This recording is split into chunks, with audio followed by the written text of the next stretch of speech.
Good morning. আজকে শনিবার আর আজকে উল্টো রথ। তো সকালবেলা উঠে রান্না বান্না করে নিয়েছিলাম বাড়ির জন্য। আর এখন একটু ভোগ রান্না করব। ভোগ রান্না বলতে তেমন কিছু আজকে করব না, শরীরটাও ভালো নয় আর এত কিছু করতে ভালোও লাগছে না এখন। তো রান্না বান্না সকাল থেকে করেছি, এখন বেলা প্রায় 11টা বাজে।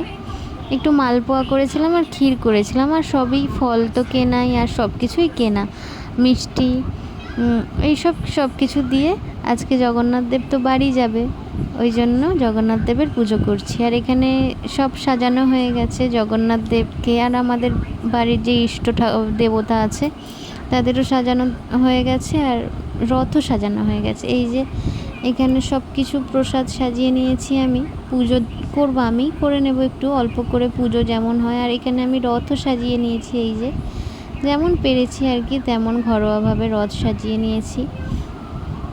আর পুজো হয়ে গেছে এখানে। এবার আমি ঠাকুরের ঘরের দরজাটা বন্ধ করে দিয়ে চলে যাব। আবার আমার লক্ষ্মী দেবীও তো বসে আছে খাবে বলে, সেবা দিতে হবে, আমার মেয়ে আর কি, ওকেও দিতে হবে সেবা। তো এই দিনের একটা ভালো গল্প আছে। মা লক্ষ্মী কিন্তু আজকের দিনে রাগ করে জগন্নাথকে ঘরে ঢুকতে দেয়নি। তো ঘর আটকে পথ আটকে দাঁড়িয়েছিল, মাসির বাড়ি চলে গিয়েছিল বলে অভিমান করে। তো এই জন্য জগন্নাথ দেব কিন্তু আজকে মা লক্ষ্মীর রাগ ভাঙাবে বলে রসগোল্লা নিয়ে গিয়েছিল মা লক্ষ্মীর জন্য। উড়িষ্যার বিখ্যাত রসগোল্লা নিয়ে মা লক্ষ্মীর রাগ ভাঙাচ্ছিল। তো আজকের দিনে ওই জন্য রসগোল্লা দিতেই হয় পুজোতে, রসগোল্লা দিয়ে পুজো দিতে হয়। তো হয়ে গেল। এবার মাম্মাম ঠাকুর রথটা আমি তুলে দিয়েছি জগন্নাথকে রথে, তো দিয়ে আসছে ও ঠাকুরকে, রথ টেনে টেনে নিয়ে যাচ্ছে। আর এইখানে আমি বিকেলবেলা উল্টো রথের বেরিয়েছিলাম মেলায় আর কি। এই যে এখানে সামনেই একটা রথ আসছে, ওটাই দেখবে বলে সবাই দাঁড়িয়ে যাচ্ছে।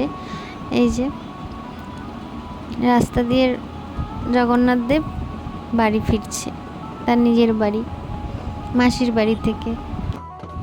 আর এই যে এখানে অনেক ভিড়ভাট্টা হয়ে আছে, এখান থেকে গাড়িটা সাইড করা যাচ্ছিল না, তো বেরিয়ে গেলাম এইখান থেকে একটা রথ দেখে।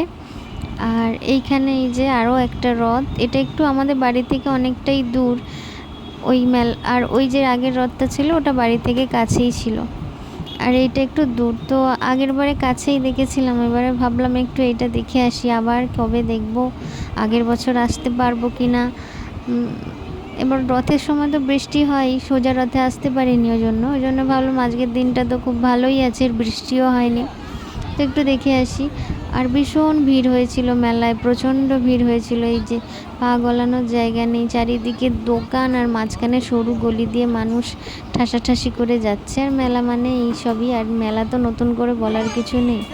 মেলা মানে রথের মেলা মানে স্পেশাল জিলাপি, পাঁপড় ভাজা, এগুলো তো স্পেশাল জিনিস রথের মেলার। এখানে সব রাশি রাশি জিলিপি পাঁপড় ভাজা, কিন্তু আমি একটাও জিলিপি খাইনি, একটাও পাঁপড় খাইনি।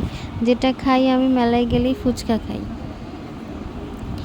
আমার ফুচকা দেখলেই খেতে ইচ্ছে হয়, আমার নয় বেশিরভাগ মেয়েরই হয়। আমি ফুচকা খেলাম। আর এখানে একটা ছোট্ট রথ, এই রথটাও দেখতে খুব ভালো লাগছিলো, কি সুন্দর লাগছিলো রথটা, ছোট্ট মতো রথ, বা তো বাড়ির রথ হবে, সুন্দর করে সাজিয়ে রেখেছে। আর এটা আজকে আমার ডিনার। তো টাটা, সবাই ভালো থাকবেন।